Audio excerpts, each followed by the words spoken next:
ஹரே கிருஷ்ணா. ஈஷோ உபநிஷத்தில் பிரார்த்தனை மந்திரத்தில் சொல்லப்படுது, ஓம் பூர்ணம் அதப்பூர்ணம் பூர்ணாத் பூர்ணம் முதச்சதே பூர்ணஸ்ய பூர்ணமாதாய பூர்ணம் யவா வசிஷ்யதே அப்படின்னு சொல்லி, இதுக்கு ஒவ்வொரு சம்பிரதாயத்தில் இருக்கக்கூடிய ஆச்சாரியர்கள் பலவிதமான அர்த்தங்களை கொடுத்துருக்குறாங்க. நம்ம சம்பிரதாயத்தில் இருக்கக்கூடிய ஆச்சாரியர்கள் அவங்களும் இதுக்கு விளக்கம் கொடுத்துருக்குறாங்க.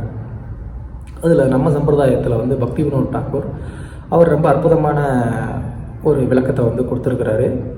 என்ன அப்படின்னு சொன்னால், பகவான்கிட்ட இருந்து வரக்கூடிய அனைத்துமே பூர்ணம். இது எல்லாருக்குமே தெரியும். பகவான்கிட்ட இருந்து வரக்கூடிய அனைத்துமே பூர்ணம் அப்படின்னு சொன்னால், பகவான் இந்த பௌதிக உலகத்தை சிருஷ்டி பண்ணியிருக்கிறாரு. இந்த பௌதிக உலகமும் பூர்ணமானதா? இந்த ஜீவாத்மா பகவானால் சிருஷ்டிக்கப்பட்டது. அப்போ இந்த ஜீவாத்மாவும் பூர்ணமானதா அப்படின்ற அந்த பல கேள்விகள் வரலாம். ஸோ அதுக்கு ஆச்சாரியர்கள் ரொம்ப அற்புதமாக விளக்கம் கொடுக்குறாங்க. அதனுடைய நிலைக்கு ஏற்ற விதத்தில் பூர்ணமாக இருக்குது, தேவையான விதத்தில் பூர்ணமாக இருக்குது. ஸோ அந்த விதத்தில் இந்த கட்டுண்ட ஜீவாத்மா பகவானை அடைகிறதுக்கான வழிமுறை, அந்த வழிமுறையும் பூர்ணமானதாக இருக்குதா அப்படின்ற ஒரு கேள்வி வரலாம்.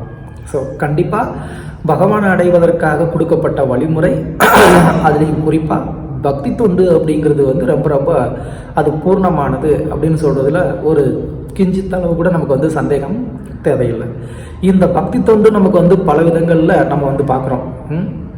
பிரகலாதர் சொல்லக்கூடிய நவவித பக்தி தொண்டுகளாக இருக்கட்டும், இல்லை நமக்கு ரூப கோஸ்வாமி அவங்க நமக்கு கொடுத்துருக்கக்கூடிய அந்த பக்தி செயல்கள், பக்தி தொண்டுகளாக இருக்கட்டும், இது ஒவ்வொன்றுமே பூர்ணமானதாகவே இருக்குது. அதில் எந்த விதமான ஒரு சந்தேகமும் நமக்கு தேவையில்லை. அதில் இந்த ஏகாதசி விரதத்தை கடைப்பிடிக்கிறது அப்படிங்கிறதும் ஒரு பூர்ணமான ஒரு வழிமுறை. பக்தி தொண்டு அப்படிங்கிறது எப்படி பூர்ணமானதாக இருக்குன்னா, அது பகவான்கிட்ட இருந்து வேறுபடாததாக இருக்கிறதுனால, இந்த பக்தி சக்தி அப்படிங்கிறது பகவானுடைய சொரூப சக்தியில் இருக்கிறதுனால, அது அவர்கிட்ட இருந்து வேறுபடாததாக இருக்கிறதுனால, அது நம்மளை பகவான்கிட்ட கொண்டு போய் சேர்க்கிறதுல பூர்ணமானதாக இருக்குது அப்படிங்கிறதுல எந்த விதமான ஒரு சந்தேகமும் தேவையில்லை. அது மட்டும் இல்லாமல் இந்த பக்தி தொண்டு அதுவே நம்மளை பூர்ணமாக ரட்சிக்கக்கூடிய சக்தியும் அதுக்கு இருக்குது அப்படிங்கிறதுலையும் எந்த விதமான ஒரு சந்தேகமும் நமக்கு தேவையில்லை. அதில் இந்த ஏகாதசி விரதம் நம்மளை பூர்ணமாக ரட்சிக்கக்கூடிய சக்தி அதுக்கு இருக்குது அப்படிங்கிறதுலையும் எந்த விதமான ஒரு சந்தேகமும் நமக்கு வர தேவையில்லை. ஏன்னா பல விரதங்கள் நம்மளும் கடைப்பிடிச்சிருக்கலாம் முன்னாடி, இல்லை இப்போ ஏகாதசி விரதத்தினுடைய மகிமை தெரிஞ்சதுக்கு அப்புறமாவும் நம்ம ஏகாதசி விரதங்களையும் கடைப்பிடிச்சிக்கிட்டு இருக்கலாம். ஆனாலும் நமக்கு அப்படி ஒன்றும் தெரியலையே அப்படின்னு நம்ம நினைக்கலாம். ஆனால் உண்மையிலே அந்த ஏகாதசி விரதத்தினுடைய அந்த பலன் நமக்கு நிச்சயமாக இருக்குது அப்படிங்கிறதுல எந்த சந்தேகமும் பட தேவையில்லை.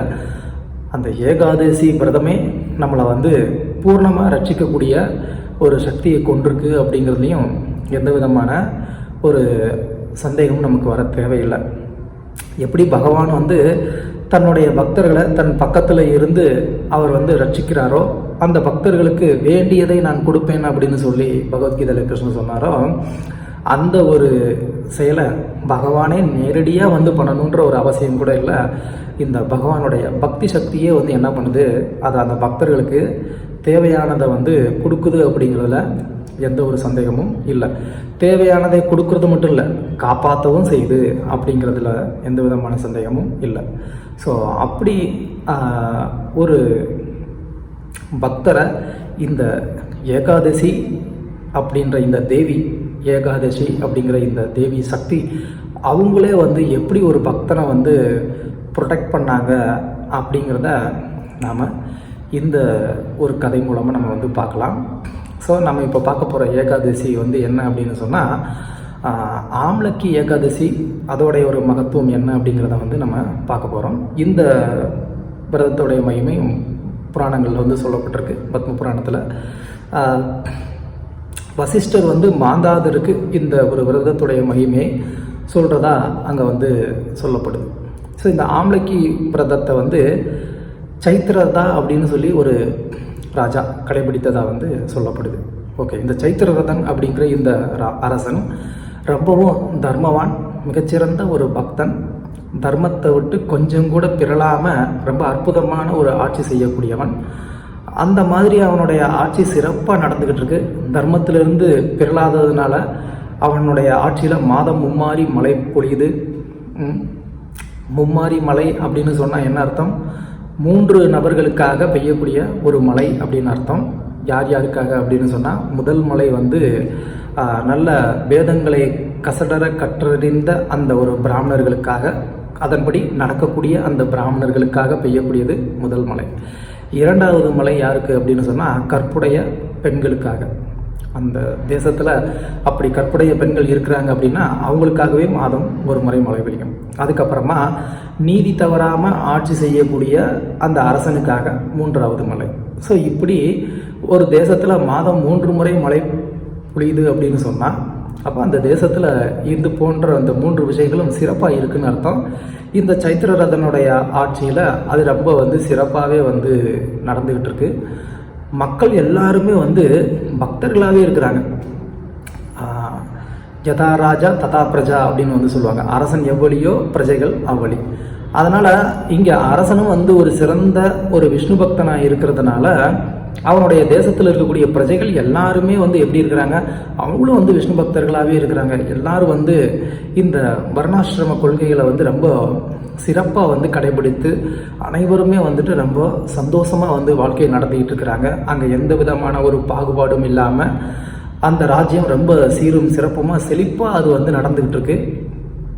அப்படி இந்த ராஜா வந்து ஒவ்வொரு ஏகாதசியும் வந்து கடைபிடிக்கிறது உண்டு. அந்த பிரஜைகளும் வந்து என்ன பண்ணுறாங்க, எல்லா ஏகாதசிகளும் அவங்களும் வந்து கடைபிடிப்பாங்க.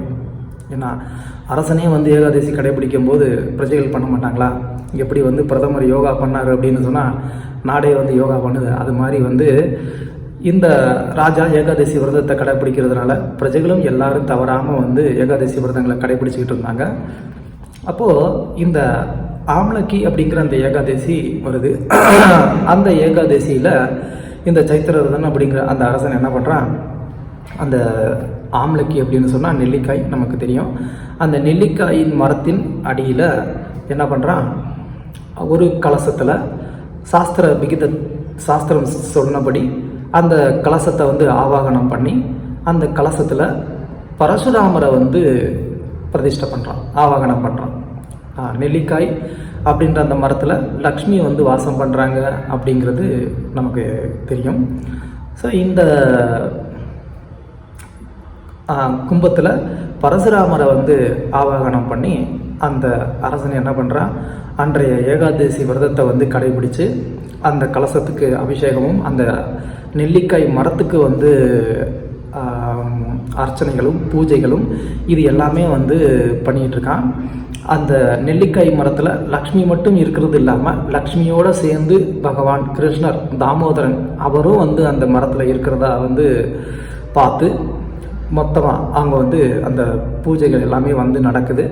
அது மட்டும் இல்லாமல் ஹரிகதா பகவானுடைய கதைகளும் வந்து அங்கே நடந்துகிட்டு இருக்கு, நாம சங்கீர்த்தனம் நடக்குது. இப்படி பிரஜைகள் முழுவதும் எல்லாரும் என்ன பண்ணுறாங்க, அந்த அரசன் எந்த ஒரு நெல்லிக்காய் மரத்தின் கீழே இருந்து அந்த பூஜைகள் எல்லாம் செய்து ஏகாதசி விரதத்தை வந்து கடைபிடித்துக்கிட்டு இருக்கிறானோ பிரஜைகள் எல்லாரும் அங்கேயே இருக்கிறாங்க. இரவு முழுவதும் வந்து எல்லாரும் விழித்திருந்து இந்த மாதிரி ஹரிகதா எல்லாம் நடந்துக்கிட்டு இருக்கு. அந்த சமயத்தில் அந்த தேசத்தினுடைய ஒரு காட்டுப்பகுதியில் இருக்கக்கூடிய ஒரு வேடன் அவன் வந்து என்ன பண்ணுறான், அன்னைக்கு அவனுக்கு எந்த ஒரு உணவும் கிடைக்காம அவன் ரொம்ப பசியில் இரவு நேரத்தில் அங்கே வர்றான். ஏதாவது வந்து சாப்பிட கிடைக்குமா, ஏதாவது பண்ணலாம், ஏதாவது வந்து முயற்சி பண்ணலாமா அப்படின்னு சொல்லி பார்த்தா இங்கே வந்து பிரஜைகள் எல்லாம் அரசனோட சேர்ந்து வந்து என்ன பண்ணிகிட்டு இருக்கிறாங்க, ஹரிகதா கேட்டுக்கிட்டு பஜனை பண்ணிக்கிட்டு எல்லாம் வந்து உற்சாகமாக வந்து ஏகாதசியை வந்து கடைபிடிச்சிக்கிட்டு இருக்கிறாங்க. இதை இந்த வேடன் தூரத்தில் இருந்து பார்த்துட்டு இவங்களுக்கெல்லாம் வேறு வேலையே இல்லைப்பா, நான் இங்கே வந்து பசியில் இருக்கிறேன், இப்போ நான் என்ன பண்ணுறது, சாப்பிட ஏதாவது கிடைக்குமா என்ன அப்படின்னு சொல்லி அவன் யோசிச்சுக்கிட்டு தூரத்தில் இருந்து இவங்க என்னெல்லாம் பண்ணுறாங்க அப்படிங்கிறத பார்த்துக்கிட்டு அதெல்லாம் கேட்டுக்கிட்டு அவன் அங்கேயே வந்து இருக்கான்.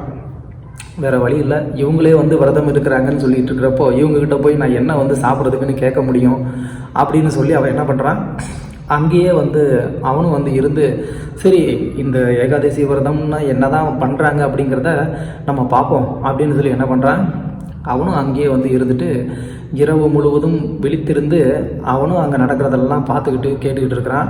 இந்த மாதிரி ஒரு அரசன் கும்பத்தை ஆவாகனம் பண்ணியிருக்கிறாரு, அதில் பரசுராமரை ஆவாகனம் பண்ணி அப்புறமா லக்ஷ்மிக்கு வந்து பூஜை நடக்குது, தாமோதரனுக்கு பூஜை நடக்குது அப்படிங்கிறதெல்லாம் வந்து பார்க்குறான், கேட்குறான். இப்படியே வந்து அன்றைய இரவு பொழுது வந்து முடிஞ்சது. அதுக்கப்புறமா எல்லாரும் அவங்கவுங்களுடைய வீட்டுக்கு வந்து போயிட்டாங்க. காலையில் எல்லோரும் வந்து பாரணை பண்ணணும் அப்படிங்கிறதுக்காக அவங்கவுங்களுடைய வீட்டுக்கு எல்லாருமே போனாங்க. அரசனும் போயிட்டான். இந்த வேடனும் அவனுடைய காட்டுக்கு வந்து போயிட்டான். காட்டுக்கு போனதுக்கப்புறமா சில நாட்கள் கழித்து அவன் வந்து இறக்கக்கூடிய ஒரு சூழ்நிலை வருது. உடலை விட்டுறான். உடலை விட்டதுக்கப்புறமா அவன் அடுத்த பிறவியில் வந்து விதுரதா அப்படின்னு ஒரு ராஜாவுக்கு பையனாக பிறக்கிறான் அந்த வேடன். எதனால்? ஒரே ஒரு ஏகாதசி தூரத்தில் இருந்து பார்த்ததுனால, கேட்டதுனால. அவனுக்கும் வந்துட்டு அன்றைக்கி சாப்பாடு கிடைக்கல, அதனால் அவன் சாப்பிடாம இருந்தான். அவன் வாழ்க்கையில் அந்த ஒரு ஏகாதசி தான் அவன் வந்து கடைப்பிடித்தது அப்படின்னு சொல்லி.